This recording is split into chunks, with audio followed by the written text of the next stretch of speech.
Okay. Oh, well, I guess I'm the only one not muted. So I'll just say welcome. Welcome Monday morning, the day after Halloween. Hopefully everyone is not sugar crashing like some of us this morning. You came off mute too. Do you want to? Oh, I was just going to say good morning to everybody. Happy Monday morning. Glad you're here to join us today. All right. Well, welcome to Transition Planning for Youth in Foster Care. Before we do introductions, we are going to start with a land acknowledgement. So there we go. So I am zooming in today from the traditional land of the Puyallup and Coast Salish people who have stewarded this land for generations, and we pay our respect to elders, both past and present. We further acknowledge the great harm and injustice done by white people to the native land on their sacred land and provide our deepest appreciation for graciously hosting us on their lands today. Acknowledgement, however, is only a first step. There must be relationships, action, and support. And I want to say thank you to Laura Lee Bentel and Sally Perkins for guidance on this statement. And I will also put, we're going to be putting things into the chat throughout our presentation today. So I also put more information in the chat to find out about land acknowledgements and kind of what you can also do beyond land acknowledgements to support Native people on the land where you live and work and play. And since I'm already off mute, I'll just say I'm Julie Hoffman with the Best for Babies program out of Pierce County, Washington. And then Kris, do you want to go next? Hi, everybody. My name is Kris Freeman. I am a guardian ad litem and advocate supervisor in Pierce County. I also am part of the Best for Babies program with Julie. We're really glad that you're joining us today. And Lynn and Melissa are with us as well. So if you guys want to introduce yourselves, go for it. Okay, good. Oh, okay. Good morning. My name is Lynn Robinson. I currently work for the University of Washington Alliance for Child Welfare Excellence. Have a wealth of experience with DCYF doing family team decision-making meetings, and happy to be here with you this morning. And my name is Melissa Russell, and I'm a mental health consultant working for Puget Sound Educational Service District with our early learning programs, supporting Head Start, Early Head Start, and ECAP programs.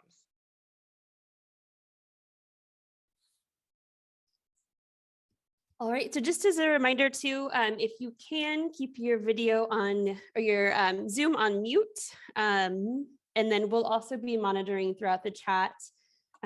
We like to keep things pretty informal. If you have questions, feel free to either raise your hand or put it in the chat, and we will be monitoring that throughout the presentation.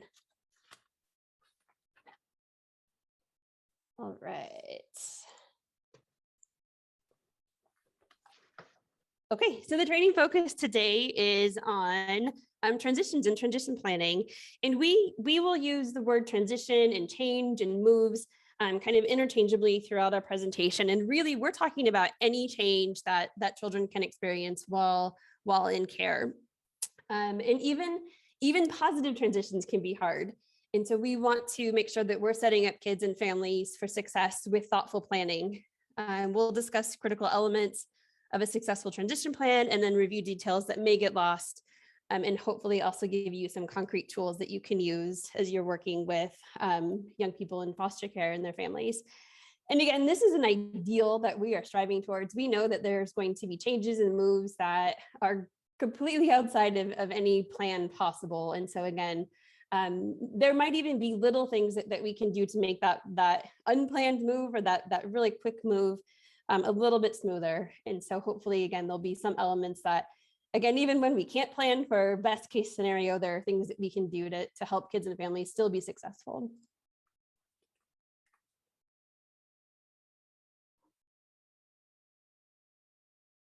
So one of my colleagues at juvenile court shared this quote the other day. I think it was actually on Friday, and was perfect. I thought this is a perfect quote for transition planning, because we plan and plan and plan, and there are things that are just going to happen. And but that doesn't take away the importance of really trying to address every little thing that you can think of, Know that every child, every family is going to be different.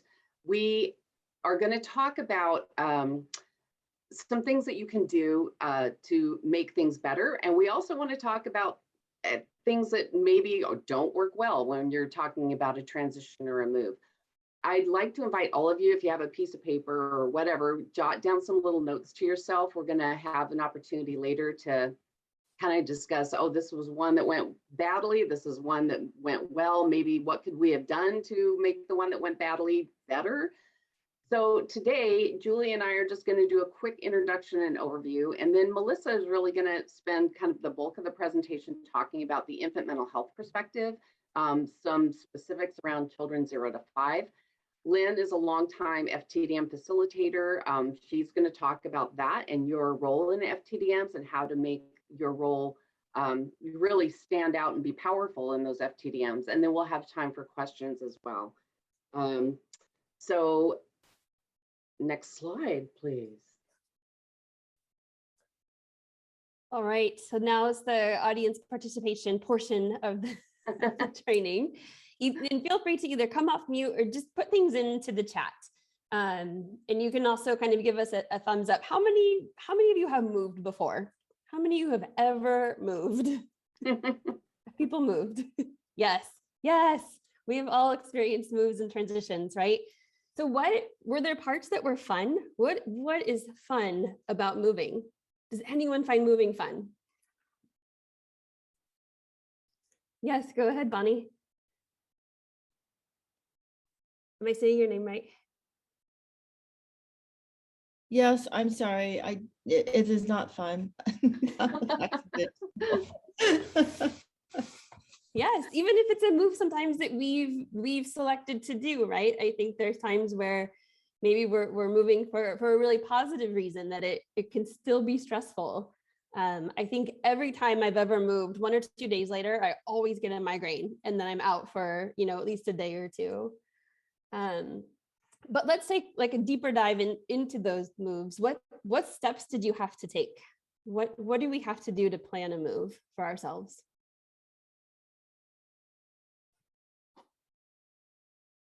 Just some of the things in the chat as well, if people can't see, people talk about feeling kind of lonely at first, that it can be, the move itself is exhausting, but it's exciting sometimes to go somewhere else. Can be an adventure, and it gives you a chance to kind of get rid of old things and start over.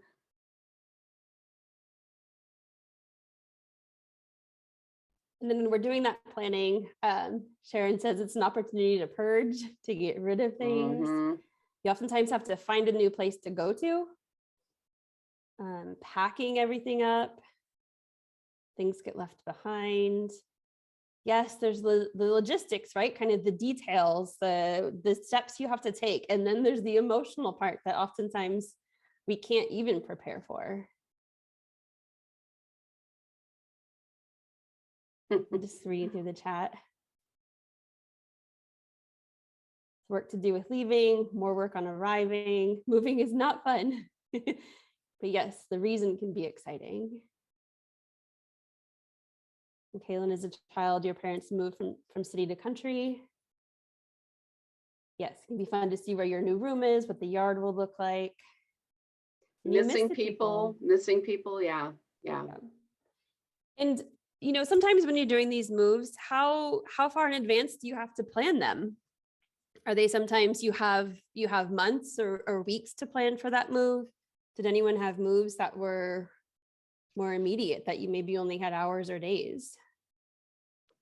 I think as I look back on childhood, we weren't a military family, but my dad was an electrical engineer, and we would move throughout the United States. And so the company would move us very much like the military families did. And I never knew where anything was or what was going on. The movers would come and they'd pack everything up, mm-hmm. and then it would show up at the new place when it showed up. And it felt sudden, even though I'm sure us kids were told well ahead of time. we didn't, we were just all of a sudden in a car on a plane and then in the new place, having to figure out where everything was, and half of our stuff was probably somewhere else that we had a favorite toy that might not be down there. And so I think of that, like in years past, I was a foster parent, and it was very much like that, where it was, where is my stuff? And you don't have your stuff with you, and it feels very disconcerting. Yes. Yeah, absolutely. You think of little kids who have that favorite little stuffy or blanket and it gets lost or it doesn't show up. That can make all of it just 10 times more traumatic and stressful. Yeah. And I think, Linda, you have in the chat that our kids often move with very little notice. And that's definitely the connection we're trying to make here, is to put yourselves in that place of what moves and transitions were like for you. What are they like for us? And oftentimes, again, when we're able to plan and think about it versus when we weren't able to. And why shouldn't we be able to have that same level of care for the kids in foster care who might even need that planning even more, to be able to have that time to prepare. And again, we're not going to be able to account for all the bumps that might happen, but the things that we can do, what are those things? And still a lot of comments coming in. Thank you to everyone who's sharing. Bonnie, you had your hand up. Did you have something else you wanted to add?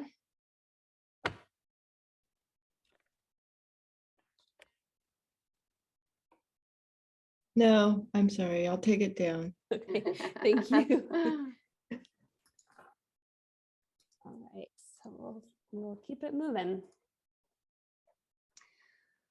So thinking of just all the different things that we just talked about, and those feelings that come up, feeling disconnected, feeling isolated, scared, not sure what's going to be happening. So why do transitions and planning for transitions matter? Because we want to set people up for success, and that means the kids and parents. If the more that we can plan, the more that we can foresee any of those little hiccups, hopefully it's going to make it smoother for everybody, knowing that there are going to be hiccups, there are going to be bumps in the road. And sometimes it may seem like, oh, we're getting so detailed into, why are we planning this down to, the last little thing? Because we know that things are going to happen. That sometimes the best laid plans are going to go awry, and you have to pivot and you have to reschedule. This is hopefully going to set everybody up for more success, though, keep the stress level down to a more manageable level. And, this system that we all work in is, there's a lot of impulsive reactionary things that happen. So even if we can just do a couple elements of trying to be thoughtful about when a move is going to happen or a change. And as Julie said, we talk about moves and change kind of interchangeably, and we're going to get to this in just a few minutes. We're not just talking about moves. We're talking about any time there's a change in a child's life. So trying to do what we can to set kids up for success, set families up for success. That's why planning for these transitions is important. All right, and we also wanted to just take a moment to touch on language, because again, we want to make sure that we're all using the same language in the presentation, that you understand kind of what when we say certain things, what we're talking about. And like we've said a few times, when we talk about change or transition, that could mean moves, it could mean changing schools, it could mean getting a new therapist, kind of anything that might be a change. And then we also like to just say parents. We try hard not to say biological parents, but parents are parents, and not kind of othering them as we're talking about them in the process. And then also, we tend to use the word caregiver, and that can mean relative, that could mean a foster placement. So again, parents, caregivers, and then any change or transition that's happening for kids. So as Julie just mentioned, we've got a list here of some of the really common transitions. So first of all, that initial removal from parents, huge, traumatic, and depending on the age of the child, different reactions. Changes in placement, and we know that the fewer placements a child has, the better. New school, new daycare, transporter, and just to expound on that, really, let's talk about family time and all the different transitions that can occur for family time. If you're visiting with both parents, maybe they're in different locations every time. Maybe there's a different transporter every time. Hopefully not. Think about the disruption that causes in a child's day if they have to get pulled out of school, half an hour early or whatever it may be. And then finally, hopefully, the return home. A big, big change, exciting and also scary. And, lots of things that are going to be new. Other transitions that I think sometimes we don't think about so much are, the new doctor, the new dentist, going to a new therapist, as Julie mentioned, and something probably everyone's familiar with, a new social worker. Unfortunately, most of us have had cases where, we've had multiple social workers.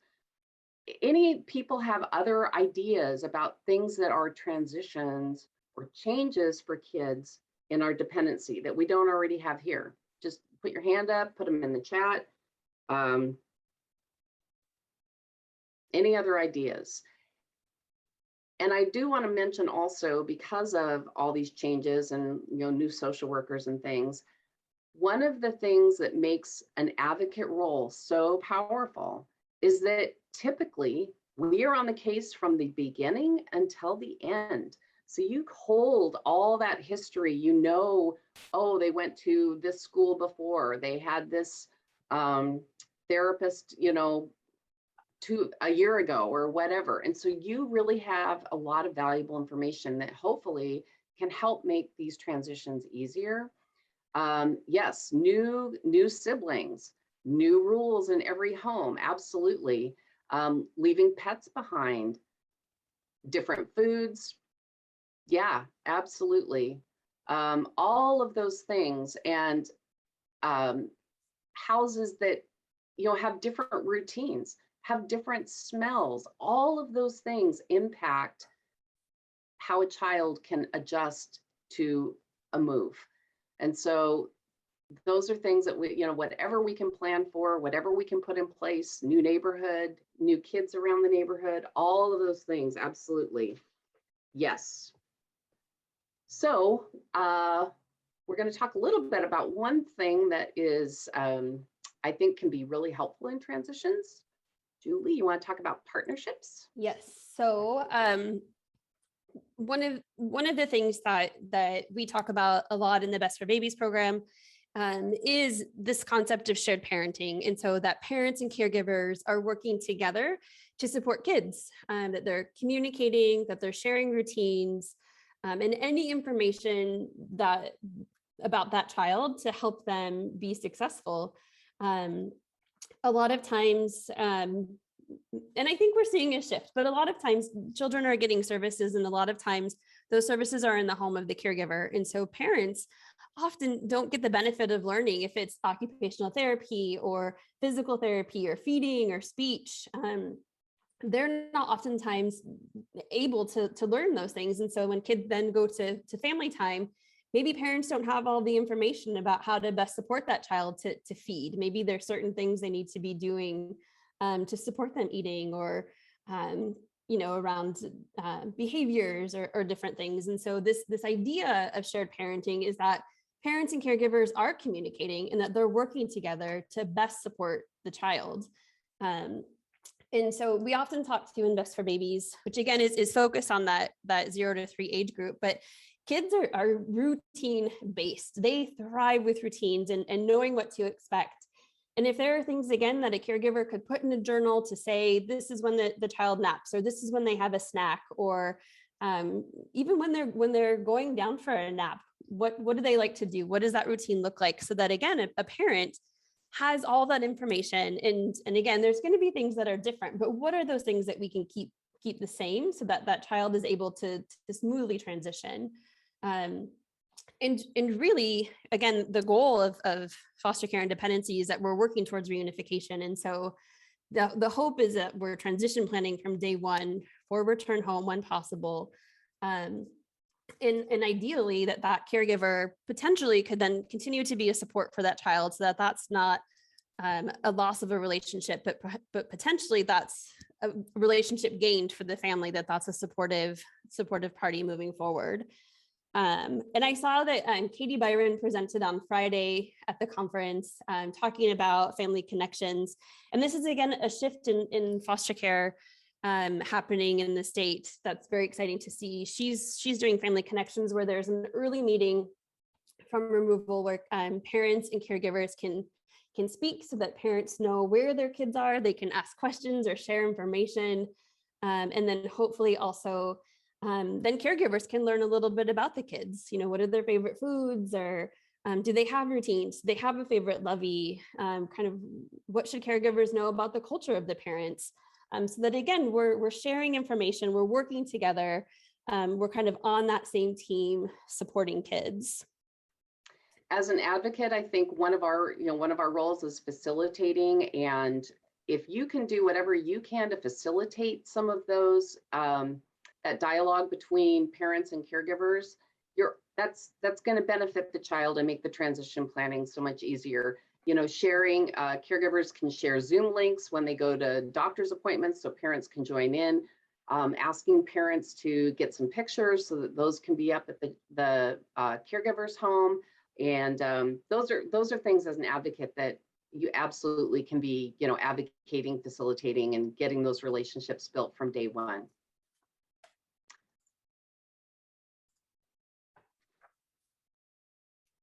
Okay, so the elephant in the room. We just talked about how great shared parenting and co-parenting is, and yet we know that there is, you know, sometimes fear, sometimes some bias, and it's just there. We have to talk about it.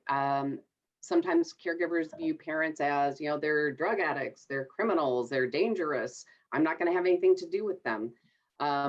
That is out there. And I think it's just one of those things that this statewide work of trying to build these relationships from the beginning is so, so important. You have to remember that you know, parents, when their children have been removed, if you put yourself in their shoes, how scary, how angry, how all of these emotions that are coming up, you're not seeing people at the best, you know, especially at the beginning of a case. So I think just trying to help keep an open mind yourselves, also helping other people recognize that, you know, this is a scary thing for parents. And we just want to really try to promote this idea of co-parenting, shared parenting, because ultimately the people that care about these kids, if they can work together, that's only going to benefit the children.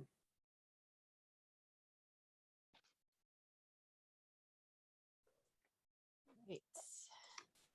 So I'm going to put a link into the chat for a Google Jamboard, which is sort of like, I'm not sure if everyone has used Jamboard, but it's a kind of like a page with Post-it notes. And so we want you throughout the presentation to think about transitions gone wrong.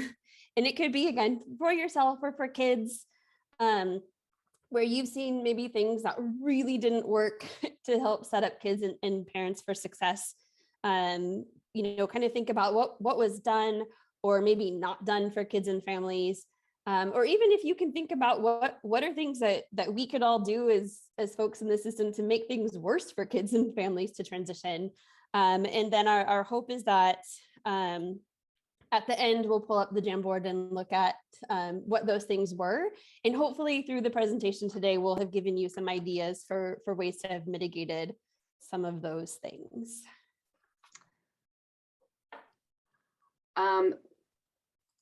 We are going to, there's the link here for the Transitions Toolkit, and Melissa's going to be talking a lot more specifically about this. I just want to share that some of the ideas in this Transitions Toolkit apply to children of all ages. So it's a great resource. It's something you definitely should just kind of have in your little toolbox so that you know when you go into an FTDM, hey, here's some things I want to make sure we discuss. Melissa's going to talk more about it, but what I want to just impart is that you can use this for children of all ages and not just the little ones. So with all of that, turn it over to Melissa Russell, the infant mental health specialist, and she's going to talk more in depth about transitions.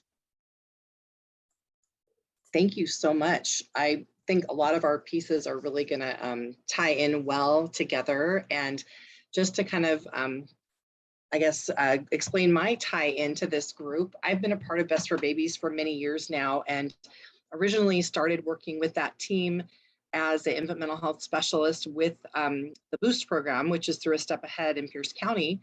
And that program works specifically with foster parents. And I actually got really involved in working with some transition planning, and then really did work more with some bio parents as a result in that process. And it's really interesting to me. Honestly, transitions were not my favorite subject or thing to be involved in, but I did see how important that work was and how needed it was, and got more involved. And one of the pieces with the Transition Toolkit was in my past life as a foster parent, I had been involved in a team that put together some guidelines for transition planning. And honestly, I think I'd forgotten a lot about the document we'd originally worked on. And then I worked with Julie Fisher, who was a part of the Cherish program, and we put together the Transition Toolkit, which was just a wonderful gift from the Cherish program, because they had someone who could put together the things that made it a beautiful tool for everyone to look at and use and share. And so that was really an exciting thing to be able to be a part of. But just to kind of let you guys know sort of how that sort of came to be. And it is a tool that we want everyone to share and use and refer to as we go along in trying to support children who are, moving in and out of foster care, and trying to support them in the best way that we can. I do have a PowerPoint that I'm going to share with you. And I'm going to kind of start off with some foundational pieces with infant mental health before I go into the toolkit. But that is the primary piece that I want to talk about today. And I just want to clarify with the team today what time I need to end, because I know that I can talk for a very long time. So I think we're ending at 11:15. Is that correct? Yeah, I think our introduction went a little long, so we're okay. already a little behind. Just double checking. Yeah. So I'll go ahead and share my screen as you guys just verify whatever time I need to watch. That's all I'm just checking. It's so good to be here with everyone today, and I'm really glad to be a part of this training with CASAs and guardian ad litems and all of you. It's going to be a great thing to be a part of. And I just want to make sure I've got a good handle on the time. So I'm going to go ahead and share my screen.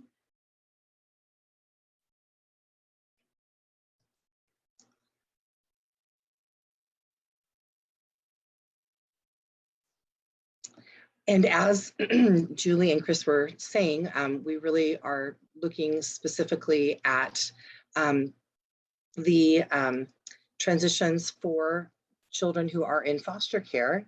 And I am trying to get back to my beginning slide. I'm not sure why it's all the way in the middle. At the same time, we really want to know that those children grow up. So we have infants and toddlers who turn into preschoolers, and they turn into kindergartners, they turn into school-age children as well. And so that's an important thing for us to remember, is where they started out as and what their foundational pieces were. And so one of the things I know that you all just talked a little bit about was transitions that were difficult. And I wanted to really start to think a little bit about some that might have actually gone really well, and get some of those in our minds as well. And I know that we talked a little bit more about about the training focus, and just really thinking a little bit about how if we do have a slow, well thought out transition, that we really can have a better transfer to the receiving family. And as Julie clarified about language, I wanted to actually mention that a lot of the things in the toolkit and in my information may refer more to caregiver. And there is some language regarding sending family and receiving family. And that's just to kind of be clear that sometimes it can be an adoptive family that's receiving the child. Sometimes it can be a relative. Sometimes it's the biological parent. And so sometimes the sending and receiving can be different caregivers. So it's left fairly open. And as you know, as you were talking about, the goal is reunification, and that is what everyone's working on. But sometimes it can be a change between foster families that's happening, or it could be a change, another type of move that's happening. It could even be a change of childcare providers or different things that are happening in the child's life. So planning for change, planning for transitions, having something that's well thought out, that's slow, which is sometimes hard to do, is really important. And just remembering that having a sudden disruptive move can result in a child that's having a difficult time attaching to their new family and may have a hard time forming relationships in the future. So that's something that not everybody understands, but if we can make it slow so that the child is able to ease into that change, they actually are going to have an easier time settling in with their parents and forming those relationships or reestablishing those bonds with them. And so again, just change is hard. It's hard on little ones. It's hard on all of us. And I loved the activity where we had to all think about a time where we moved. I moved for the first time in 19 years, 5 years ago. And oh my gosh, I still feel a little traumatized by that, which is funny to say, but as an adult, that was probably not traumatic. It was probably just stressful for me.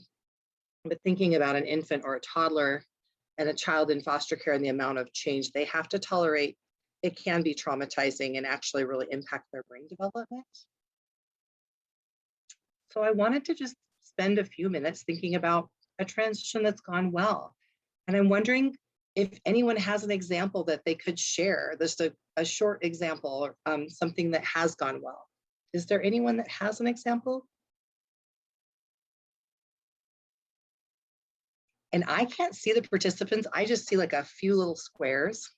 So if there is anyone that wants to just share out, that's great.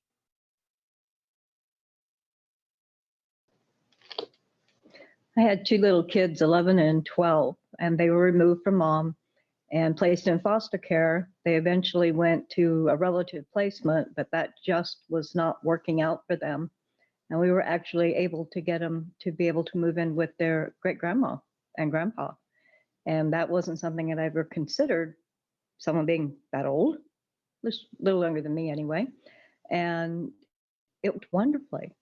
And that with the kids, they were able to still be around family and that, but they were where they were the most secure, which was with grandparents and great grandparents. Just unfortunately, grandpa died on the day the adoption was completed from kidney failure, but we were able to help them get through that. But that was still the best place for my kiddos to be. Can you tell us why the transition itself went well? Like, what were the pieces of that transition that went well? I think for me, the biggest thing that I remember with that case was I'd actually had a courtesy CASA go out to the home and visit him because it was in Yakima, and I'm over here on Kitsap. And the report I got back from them is just talking to the girl who was the older one. She had just had her hands, I was told, just crimped as tight as could be onto that couch, just so afraid that they were going to have to leave and move again because the previous relative placement, they knew they weren't wanted there. They were just stuck there because that was the closest place to put them. And I think being someplace that they knew they were wanted and that they were accepted and they could still talk about mom, even though they were mad at her. And she ended up losing custody. She gave up on them and disappeared. But they knew where they were wanted. And even when great grandpa died and that they were still surrounded by family. And I think for them, that was the best thing possible. It's just they knew they had that support system and they weren't going to have to go anywhere anymore. So that Melissa? sense of permanency. Yeah. Sorry, this is Kris. I'm sorry to interrupt. We're getting transcription on the bottom of your PowerPoint of everything you say. So I don't know if you intended that or but anyway, I just wanted to let you know that. And Okay. then also there's a question in the chat that maybe you can may address now or later, that an attorney was advocating for a fast transition and said that there was evidence that that transition was better. And so the advocate's asking if you've ever seen such a study about like a fast transition. So that's a great question. And there's some specific guidance on different age group children and what type of transition works better for different ages. I can say that I would never advocate for a fast transition unless there's a safety concern. That would be a whole different, issue where I know they would need to move a child quickly. So that would be my opinion. Deborah Gray is a great one to refer to. She has a book called Fostering Adoptions.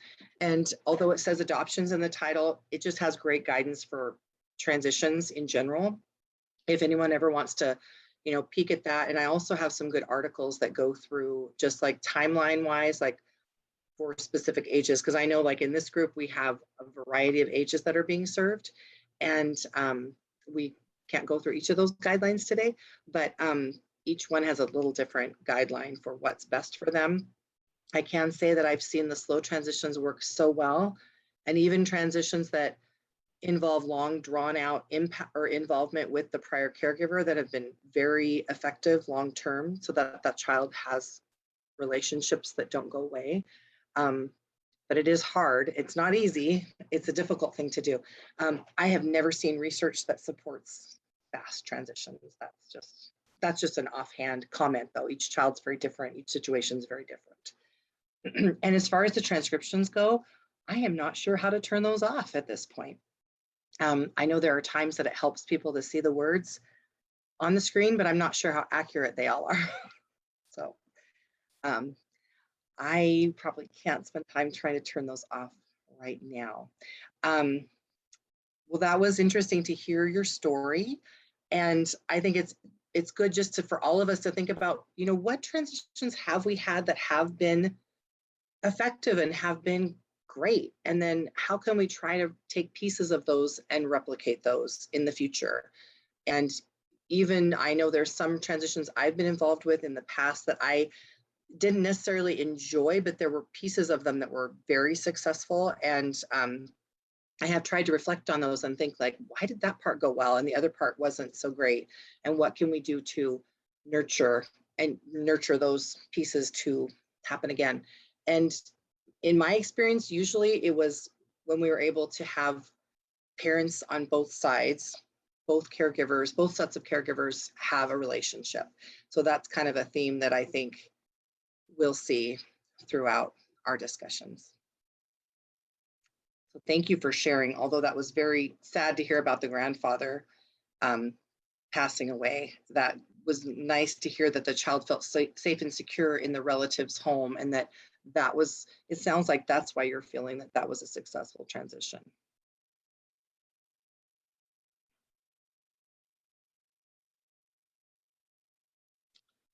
So I wanted to just take a moment and just mention that there are specific infant mental health needs for children under the age of 3. And again, these are things that last a lifetime and impact all of the children that you're supporting. There is an organization called the Washington Association for Infant Mental Health, and you can look up a lot of great information on their website.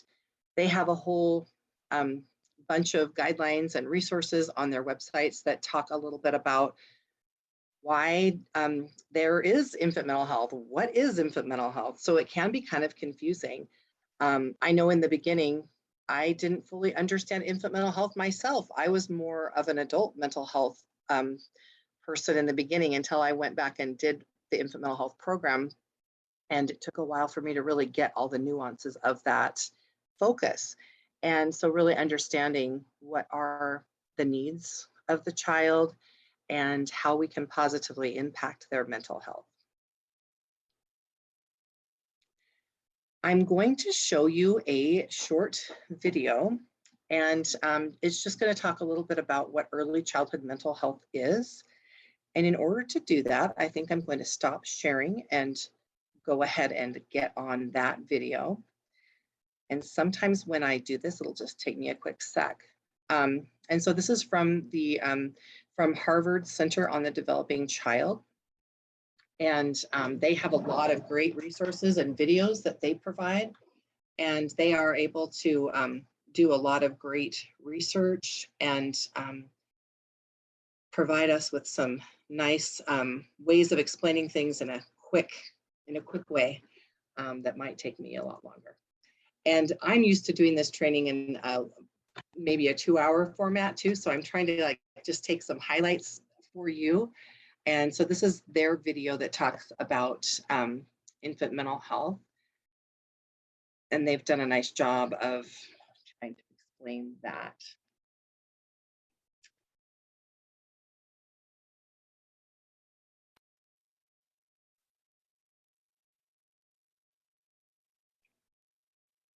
Children, what's our goal? Our goal. I'm just pausing it for a moment to make sure you can see and hear the video.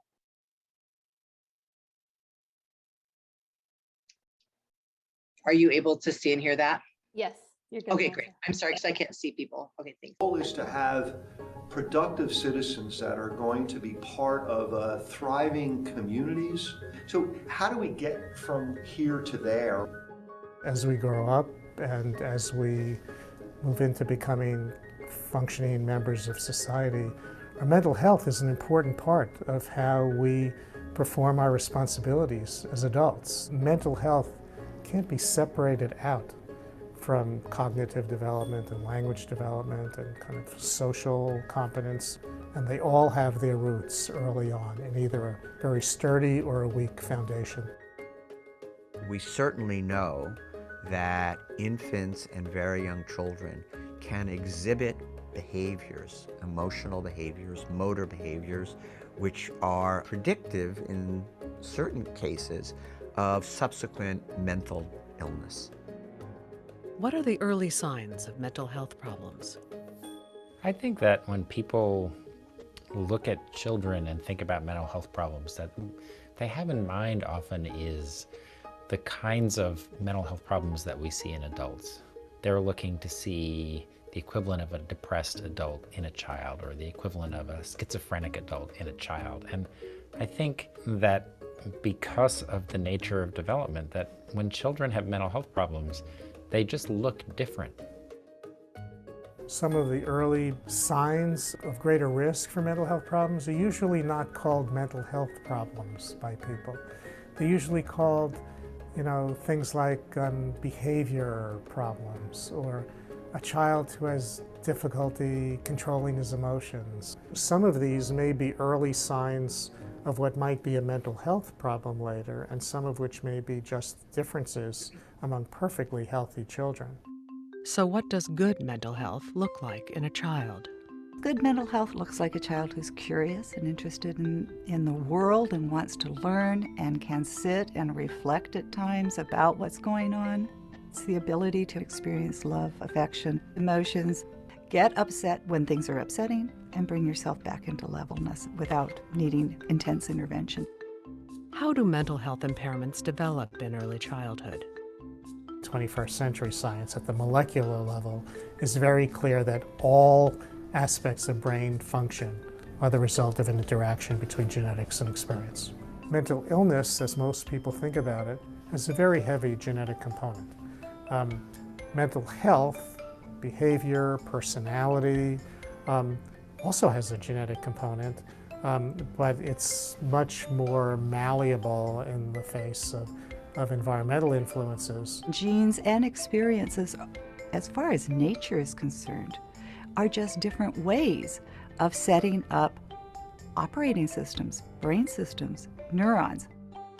What happens when a child experiences what we call toxic stress, severe experiences that can be damaging to its developing architecture?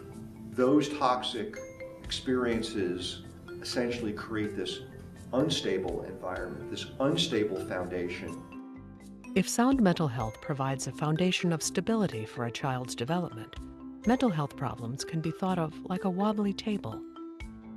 With a child or a table, there may be many reasons for instability. Identifying which factor is causing instability is the first step towards solving the problem. So how do we restore stability to a child's mental health? We can detect the early signs of instability. Recognizing what these signs are provides the child with the opportunity then to be placed with healthcare professionals who are trained to develop a more balanced set of skills on the emotional control side.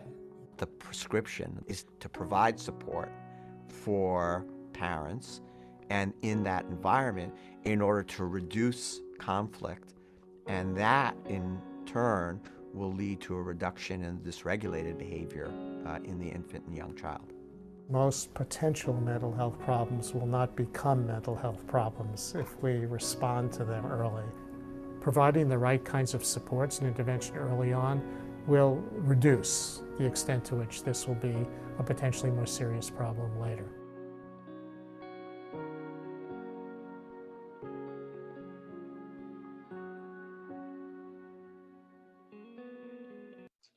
So they have a lot of really good articles and information. That was just kind of an introductory, piece on what early childhood mental health is and looking at how do we build up those supports and foundations.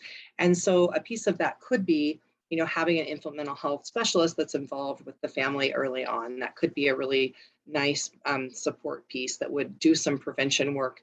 And I guess I know that we have a certain timeline, and I have a lot of different details that I want to go through. But one thing that I'm just going to hit on fairly quickly is that with our children that are in foster care, they have had difficult experiences or they wouldn't be placed in foster care. So some of those things have been traumatic. Some of those things have caused them stress. And we know that that's not good for infants and toddlers. It has also impacted their development, their brain development. So their physical blueprint in their brain is different. And it will need some, special accommodations and special support.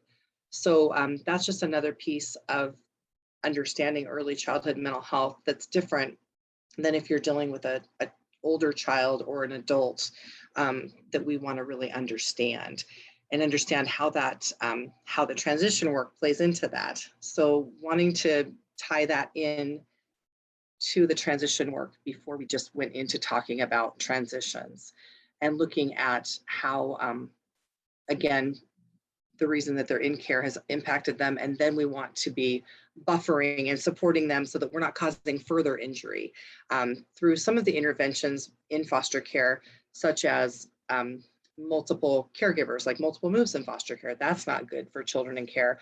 And having multiple transporters. We know that's difficult for them also. So I'm going to just talk a little bit about attachment and then go into talking about the toolkit, because I know that our time is very quick here. So if we talk a little bit about attachment and knowing that those attachments have been disrupted, we want to think about like how many caregivers have they had? And I guess think about a case that you have currently. Maybe just pick one that a child has had multiple moves or they've had several different folks to attach to. Maybe how many different caregivers can you think of that they have had? Is there anyone that has a case that they can share? That's me again, but the worst one I had was we had to move a child, preteen, 17 times in 1 year because we could not keep her in a placement. She threatened to kill them. She'd leave notes. She tried to kill their pet because it brushed her going up the stairs. And she ended up going home because there was no place that could keep her. And she ended up in juvie within months. Wow. Mhm. And that, I mean, I can just hear, you know, the pain in your voice when you talk about that. That's so difficult. And yeah, and we know that that's not good for her. So thinking about how her difficulty in trusting adults, her difficulty in attaching and having relationships impacted her ability to stay in a placement and be successful. And that was really hard for her, and it impacted her in a negative way for sure. Mm-hmm. So thinking a little bit about our infants and toddlers and how they attach and their attachment style, I just kind of skipped right to the attachment styles here so that we could think a little bit about what styles some of our kids in foster care have. And they could have a secure attachment, they could have an insecure attachment. And I just wanted to highlight Mary Ainsworth's work. And I'm not sure that if everyone knows who she is, but she's kind of the guru from the 1970s.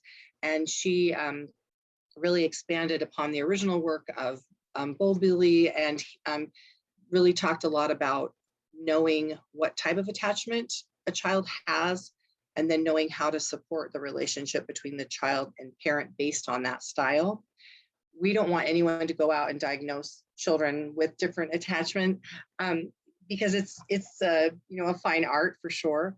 But knowing that a lot of our children in care have some difficulty with attachment and understanding what some of these things look like. So they did a lot of work on the strange situation, which was a pretty simple experiment where a parent would come into a room, they would settle their child in, and they would leave the room. And when they left the room, you know, you would expect the baby to be upset, of course, and they would have a stranger come in to comfort the child. Now, a lot of babies are not going to be super happy about that, but they evaluated the ability of the child to be comforted by a stranger in their attachment exercises. So the children who were not able to receive any comfort from anyone, you know, were a concern. The children who received the stranger real easily were a concern. And so there were all kinds of different ways of looking at that. And I don't want to go into tons of detail about it, but a lot of times the children that are in foster care will have what's called the indiscriminate attachment. And so their attachments will be hard to define. They might have pieces of all of this. 1 minute they may look secure, the next minute they may look insecure, they may look anxious. It just might be very different it might be very difficult to diagnose what they look like.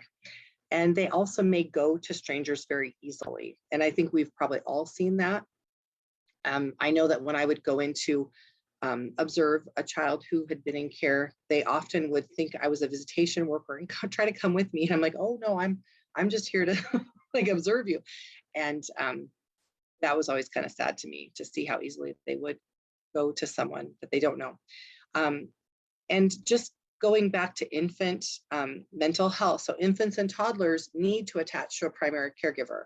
So in many cases, that may end up being a foster parent or a relative caregiver.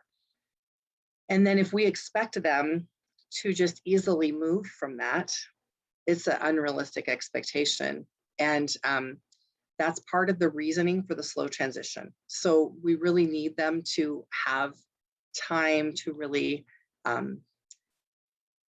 connect with their new placement and disconnect from their prior placement. So one of the examples that we use at times is like an invisible string. There's a really good book called The Invisible String. It's a children's book, and it shows the connections between a parent and child, and then the child with many other people in their lives. And that attachment to the primary caregiver is crucial. And having a child who's attached to a caregiver and then able to transfer that attachment to other adults is part of what it sounds like with the 17-year-old, that maybe she didn't have that opportunity to really form a solid attachment with one caregiver, and then maybe she had difficulty with attaching to other adults. And I'm looking at our time, and I'm so over time. So I am going to switch over to showing you the toolkit, which I have not even ventured into. So let me go ahead and stop this. I think I over prepared, which is, I guess, good, better than being under prepared.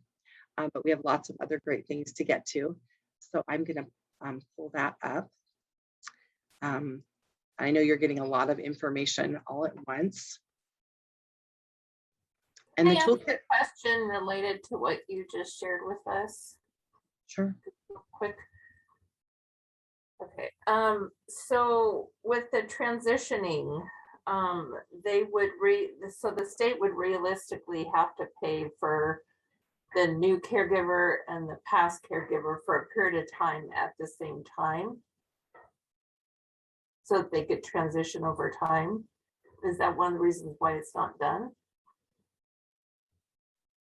Great question. I don't know anything about that piece of it, as far as payments or the feasibility. So I think Kris or Julie, one of them, talked about how we have all these great plans for moves. There was a quote in there that some of the things that we want to do for moves are not happening because it's difficult.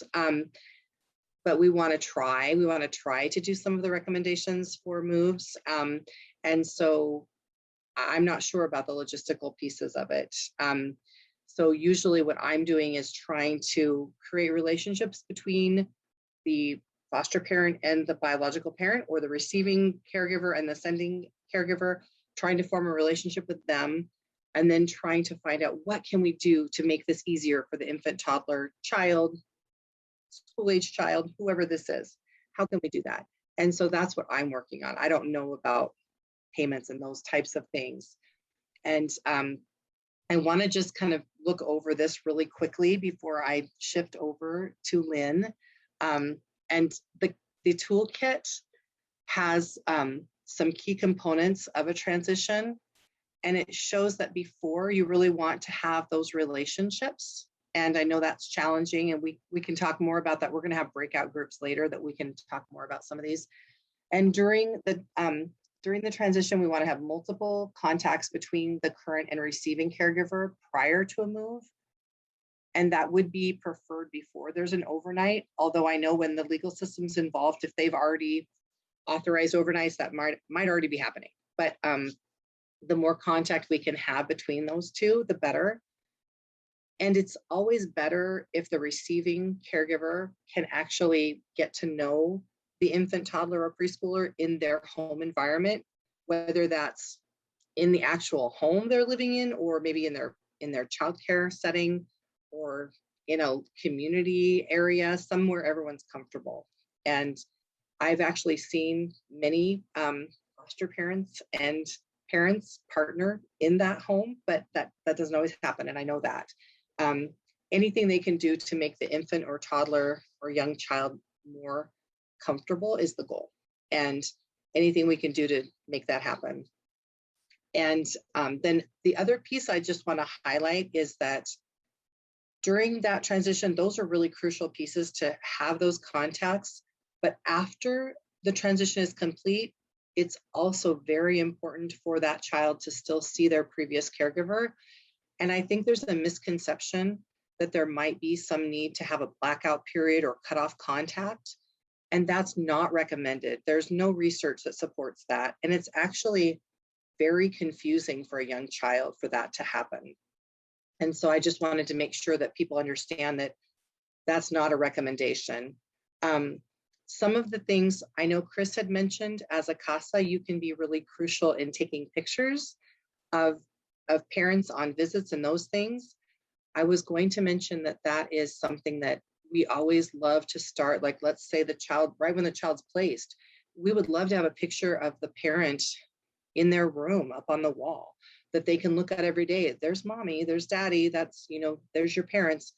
And also to have some type of a book that they can take with them when they move that has pictures of their previous caregivers and previous, like the pet, the house, all those kinds of things that they can really refer back to and go, oh, even if they're not verbal, for them to have a visual of where they were can be really grounding and calming and might actually really help them settle in to their new place.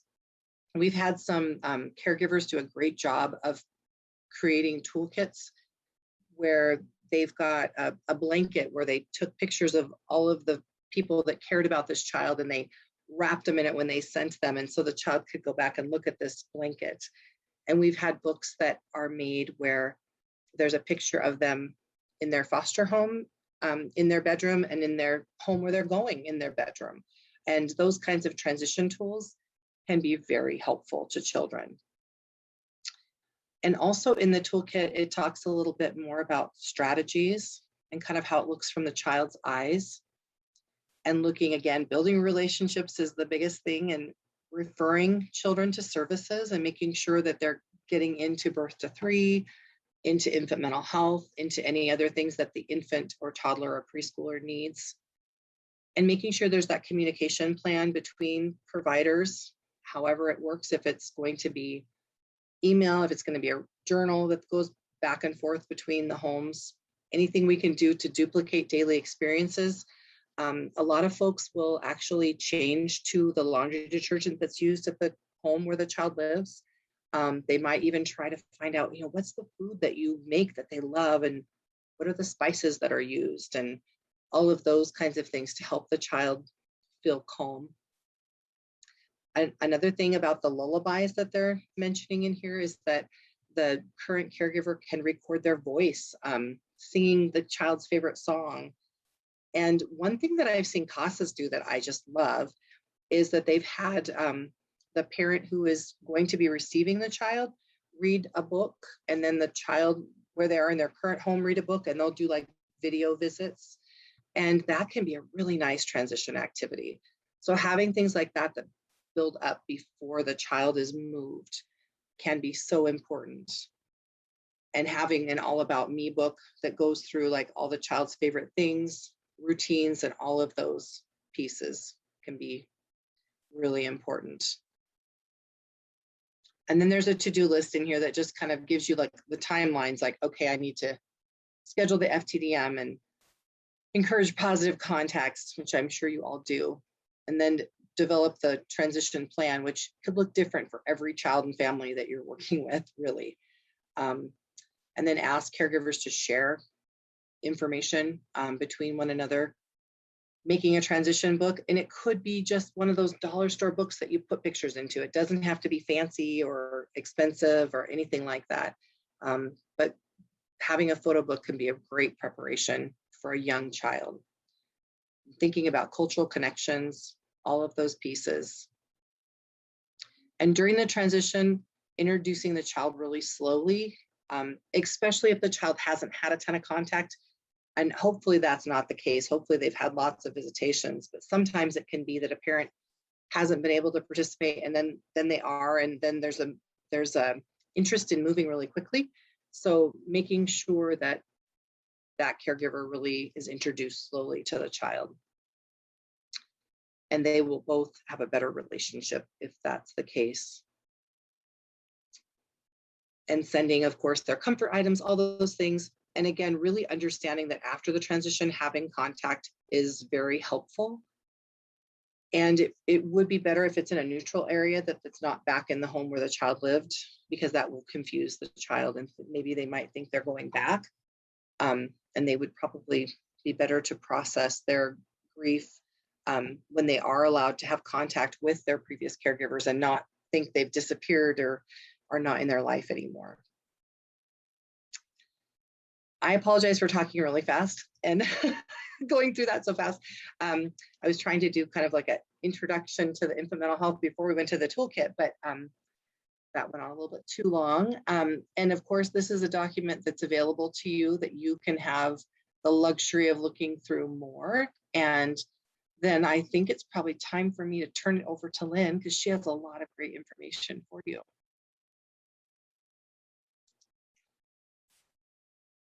Great, thank you, Melissa. You know, I as we're sitting through here and I'm listening to the presentation, you know, there are the universal themes that we are experiencing and we go through.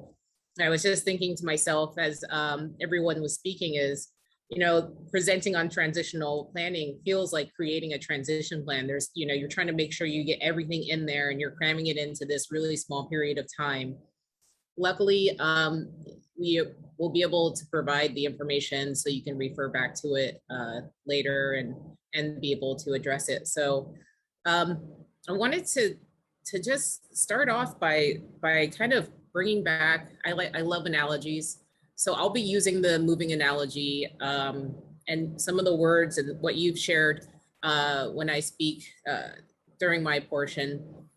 And then also wanted to just kind of say like, there is this great power in partnership, which was brought up earlier by Kris and Julie, and really the FTDM, that's the place for us to shine in our collaboration with each other. So a couple of things I wanted to share. I do have some information, and don't let me forget to give you the top 10 tips of for a child advocate and GAL and FTDM. I'll share that during my presentation. I just wanted to put that out there so I didn't forget. So in this moving process, and this is a lot of logistics, right? So we're preparing and we're planning for a transition. You kind of have that feeling like things are going well or not going well, and we need to start planning a transition for a child. Always keeping that child or youth the center of the focus. And so the other, oh, thanks, Julie. And the other piece is how do you prepare? So just what are the logistics to prepare for an FTDM? You've kind of gotten that information throughout this training. And so I have the pleasure of not having to repeat myself too much, but if I do, it's probably really important. So in this moving process, you know, when we talked about have you ever moved, I really kind of thought about a lot of what people had to share, that when you moved, it was stressful and the details were stressful. It was exhausting. Someone said, you never knew where everything was because the movers came and moved things. And then you had to find and scramble and look for things. You know, in this moving process, really, I think you should look at yourselves as part of that moving crew. And then in that moving crew, there's a social worker, there's a parent attorney, there's a parent, there's providers who are involved, and everyone has bits of information and pieces, right? So they have tasks that need to happen to make this move successful, caregivers. So some people are putting the bubble wrap around all the fragile things. I would think of that as like the social worker, like making sure safety is there. They're always going to talk about safety and protective factors. And then the, you know, the other people can be directing where the moving truck goes. I think of that as the parent.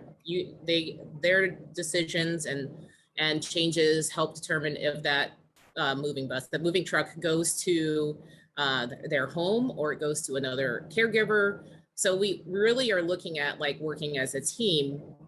And the child is really the one being moved, right? So we all kind of like, if that child is stressed or needs to know where things are, someone on the team, to have that person, part of the team, be available to share where that information is going to be helpful for that kid.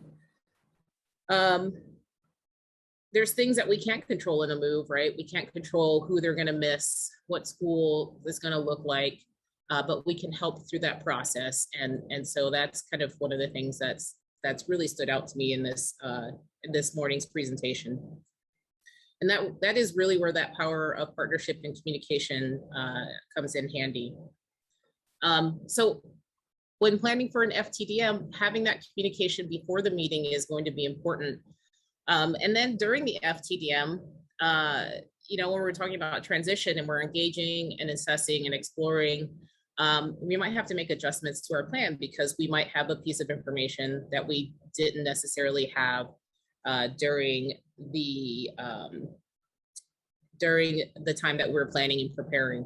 And that's happened often. I've facilitated hundreds and hundreds of FTDMs, and I've seen some really predictable things occur. And I've seen things that really shocked me where I had to kind of refocus and redirect the group to say, okay, so we have this information, let's adjust to it.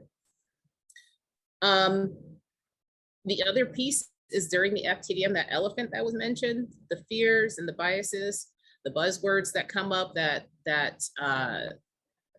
could create a situation where we're labeling people. Those are all present. And in fact, at the FTDM, that's where you can feel it the most. When we're all sitting around the table, well, pre-2020, we were all sitting around the table, and no one wants to talk about their fears or their concerns. So to be able to bring that up, and that's going to be a key piece, because like Kris said, you're involved with this case usually from the beginning through until the dependency is dismissed or permanency is established. I wanted to go back, Betsy, you put in the chat, I hope you're still participating. You said oftentimes the CASA is involved later and that momentum of distrust has already started. And that can be the case during that it usually is the case during initial removals.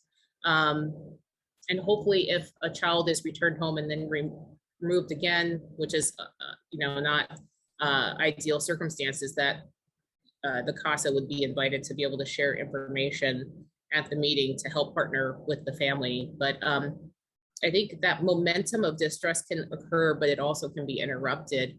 And so I've seen CASAs and child advocates really kind of step in and build that transparent and that trusting relationship in groups. It's been pretty key and essential in that piece. And so I don't know if there's any, we'll kind of get to sharing information on how that has, how people have overcome that distrust through the meeting process. I think the important piece also when we're looking at the FTDM is really when you come in with that plan.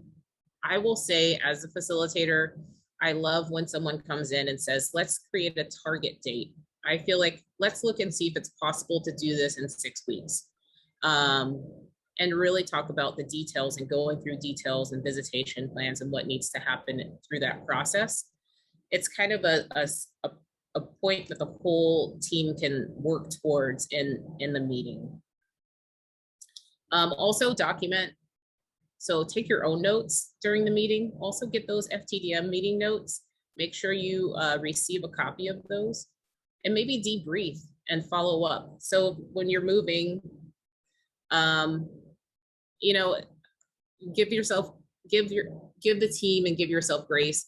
I'm just thinking of this moving process. When I first moved, I did not know the 3 most important things to have in the new home. Just by chance, does anyone know what are the 3 most important things to have when you first move into a brand new place? In your opinion, give me just one in the chat. A place to sleep, okay.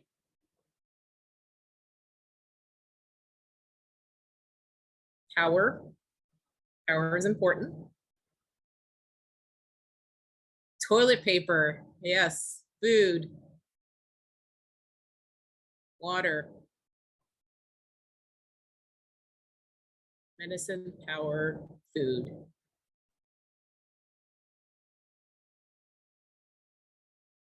And I feel like we'll find some overlaps. For me personally, utility setup, toilet paper, because the first thing I have to do, usually when I walk into a new place when I've moved, is use the restroom. Soap, because I always wash my hands, and something to dry my hands off with, because my clothes are usually dirty from moving. So those are like my 3 things. They change, right? Everyone has different, no answer is incorrect, but there are probably some overlaps. And that what it is just looking at basic needs. So sometimes in a transition plan, we forget the toilet paper, and sometimes we forget to turn on the electricity and change it over to our name, and the water's not on. So luckily as a team, you can adjust and make yourself, make those things accessible to you. You can run to the store and get toilet paper. It might be messy in the beginning, but Everything will get cleaned up in the end. So with that process in the FTDM, make sure you're debriefing. So next time I move, I think we need to make sure we have toilet paper. We need to make sure we have soap, paper towels, power has to be on.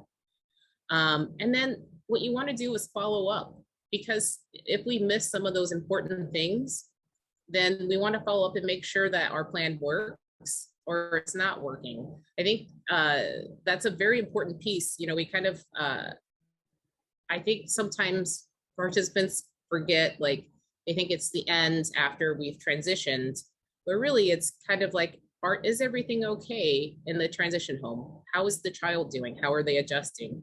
Are they adjusting to the new homes, the new smells, the cultural pieces being met? So follow up and being able to follow through with those things are key and essential in preparing or in the FTDM process and the transition and utilizing that piece.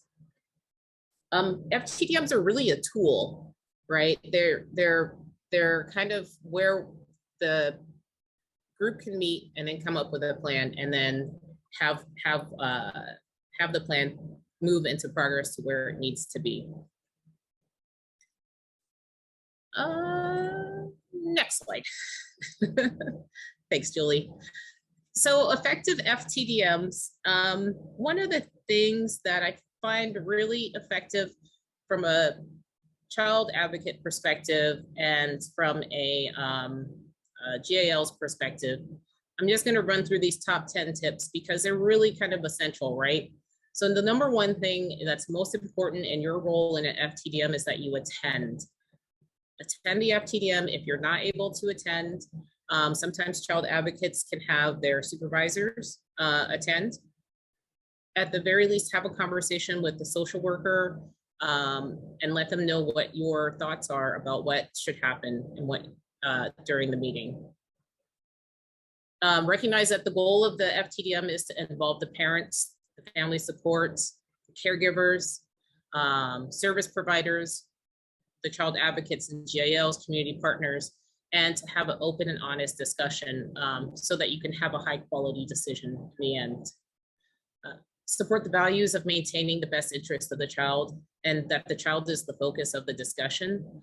I think it's, in my experience, the best meetings have been when GALs or child advocates have been able to say, I spoke to the child and this is what they want. It's a very powerful piece in the meeting. You'll also want to understand that the goal is consensus. I know sometimes, oh, sorry, excuse me. So Kris, an FTDM is a family team decision-making meeting. And those are meetings held by the department to make decisions anytime a child moves. So that would be anytime a child sleeps in a different bed is the simplest way to put it. Yes, Sarah, the list, we're gonna share the list with you. I'm just reading through it real quick. Am I able to share my screen?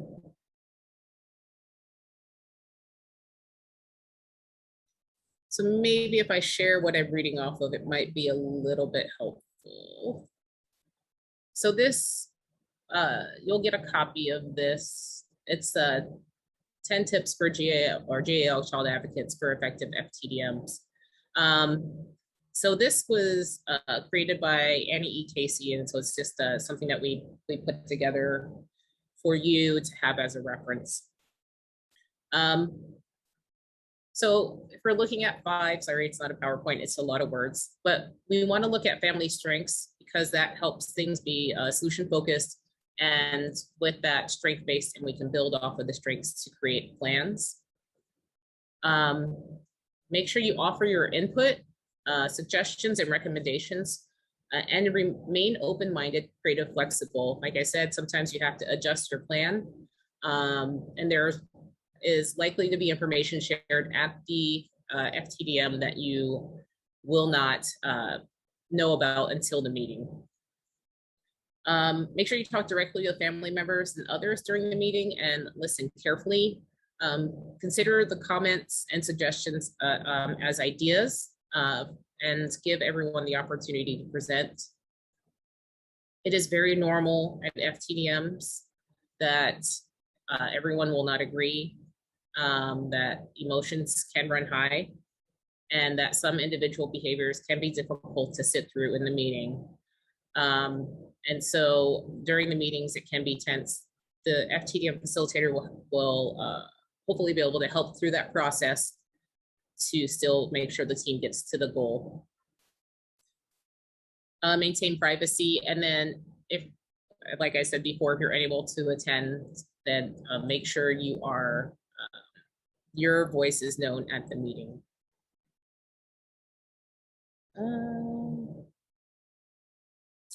Sorry, Julie, if you would like to go back to the slides.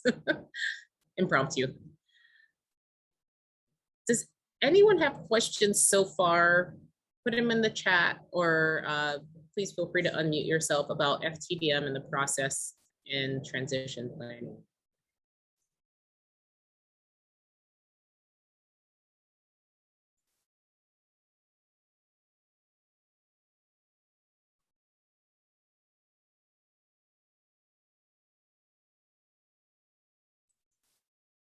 Thanks, Tim. Yes, Tim says high civil emotion can be a strength.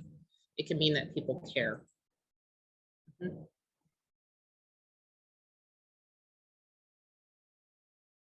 So Sharon, the meeting notes should be prepared by the FTDM facilitator, who is the person responsible for distributing the notes.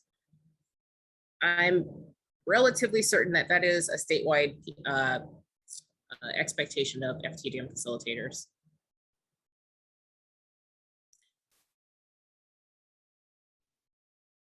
I think Julie is going to share some documents. I think she already put them in the chat of just different things like little checklists. And as an advocate supervisor, I would suggest, even before an FTDM, looking through that and like penciling in, hey, yeah, I remember the caregiver saying they have this OT appointment or reeval or whatever, jotting all those things down, and then have those with you at the meeting. Another great thing, and I do as well, is I'll just even have my calendar so that when you do talk about that target date, you know, we have a direction that we're going, and you can say, hey, what if, is it possible, everybody at the meeting, for like the first overnight to occur on this date, and be concrete about it? Because sometimes, you know, we'll be talking and everyone's like on board, but we don't have these really specific concrete things down. And so I think those checklists can help with that. I agree, Kris, that would be very helpful. Having that information there, having your calendar is really huge.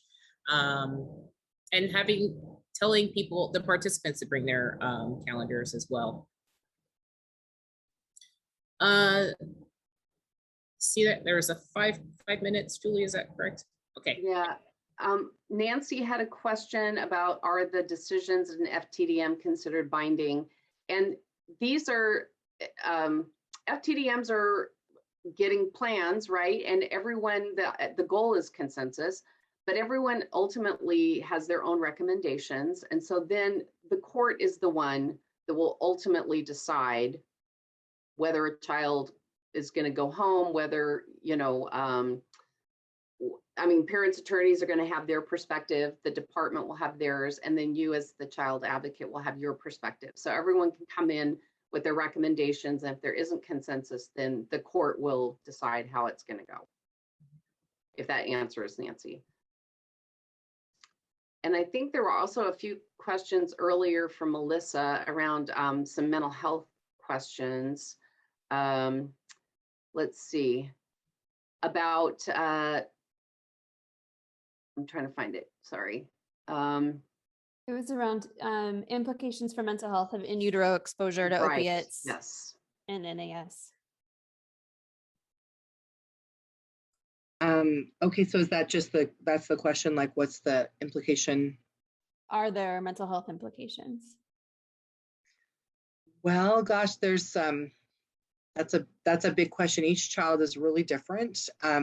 There's a lot of research that shows that children who have been exposed to different drugs will have some behavioral challenges.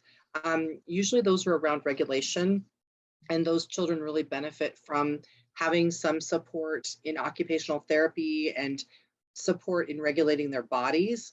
So I don't know if it's mental health specific, but more of like a physical and mental health, if that makes sense. So that connection between regulating your body and being able to regulate your emotions is definitely a strong connection.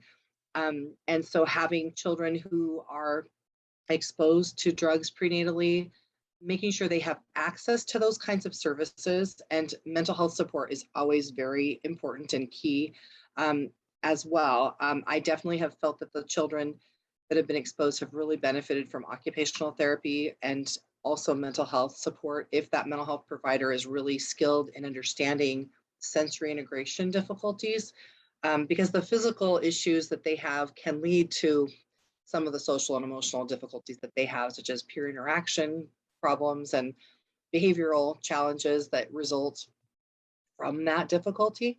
So it's not probably a mental health problem in the typical sense, as far as just because a child's exposed to drugs prenatally doesn't mean they're going to have depression, for instance, or they're not going to have, some kind of psychiatric difficulty, but they may have social and emotional difficulties and problems relating to others. So they may need extra support in those areas. And Lynn, I'm going to put this one on you. This question from Mary. Is there supposed to be an FTDM when a child is moving from one foster home to another? And I think sometimes the policy on that is a little gray. So maybe you can help out with that. The short answer, Mary, is yes. And as Tim put in there, FTDM is normally required for every move of placement. And so that's why I said every time a child will sleep in a different bed in a different home, there should be an FTDM to help transition that child or youth in the best way possible. Because my experience has been, especially initially, a lot of kids wind up being placed in receiving homes.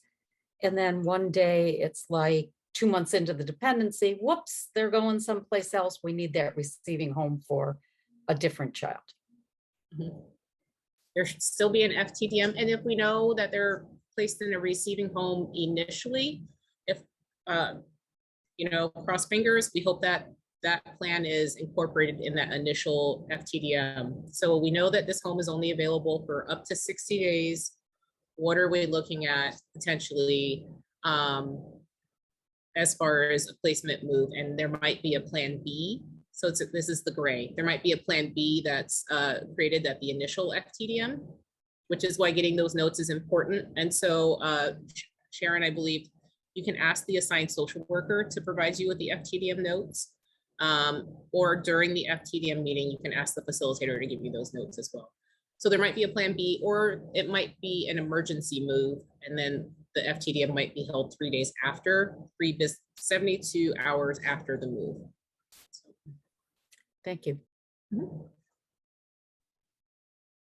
And I would just say also, we talked a little bit about this at the beginning. Even when those unexpected kind of emergency moves happen, and we know those aren't good because of, there's no really transition, even if you can take 1 or 2 of the elements of like the toolkit and apply it, whether it's letting them have a call back to the caregiver previously, whatever it may be, one little thing can help. It's still not ideal, but it can make it better.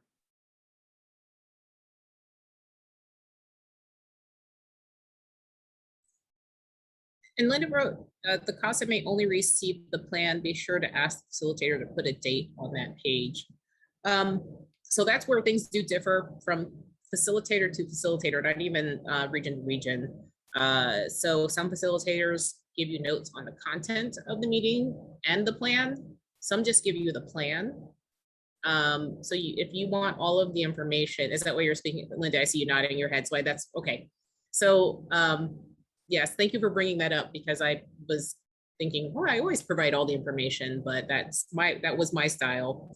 And I do know that other facilitators have different styles. You can ask for all of the meeting notes as well. Mhm.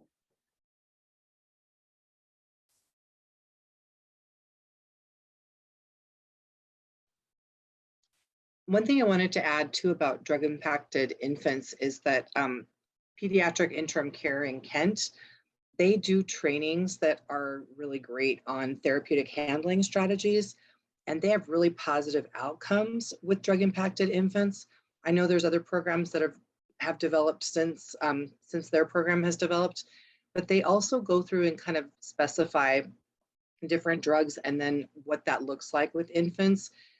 They don't go through and talk about, toddlers or preschoolers and older children, but I think you can look at that and maybe think about how that might play out for an older child and the impact on their development and what kinds of needs might come out. And that's something that I'll put a link to that in the chat also.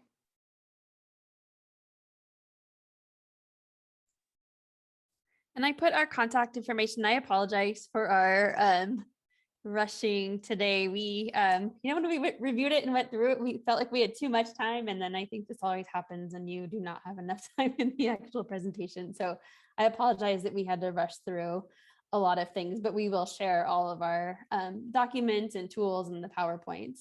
And then our email is in the chat if there's any questions. Thank you, everybody. It was great to see everyone.